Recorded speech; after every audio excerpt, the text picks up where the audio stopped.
আপনি কি বিশ্বাস করতে পারেন যে একটি আমের ওজন 2 থেকে 3 কেজি পর্যন্ত হয়ে থাকে, আর সেই আমটি সাপাহারেই চাষ হচ্ছে।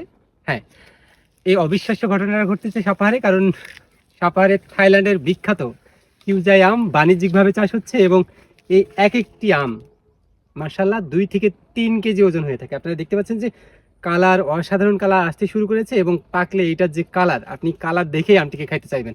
আমার চারিপাশে দেখতে পাচ্ছেন যে কি পরিমাণ এই কিউজাই আম এসেছে। এই বাগানটি একটা বেশ বড় বাগান। সাপাহারে বললাম না যে বাণিজ্যিকভাবে চাষ হচ্ছে? হ্যাঁ, এইখানে অনেকগুলো গাছ রয়েছে এবং বেশ কয়েক বিঘা জমি মিলে এই কিউজাই বাগানের আমটি। আমি আর যদি আপনাদেরকে একটি আম দেখাই যে 2 থেকে 3 কেজি ওজন, দেখেন যে একটা আমের সাইজটা দেখেন, আধা হাতের বেশি এখনই হয়ে গেছে। তার মানে এই আমটা পরিপক্ক হতে আরও সময় লাগবে। যখন পরিপক্ক হবে তখন এই আমটার সাইজটা কোন লেভেলে যাবে। থাইল্যান্ডের সেই বিখ্যাত কিউজাই আম এখন সাপাহারে চাষ হচ্ছে এবং এই আমগুলো আর থাইল্যান্ডে গিয়ে আমাদেরকে খেতে হয় না।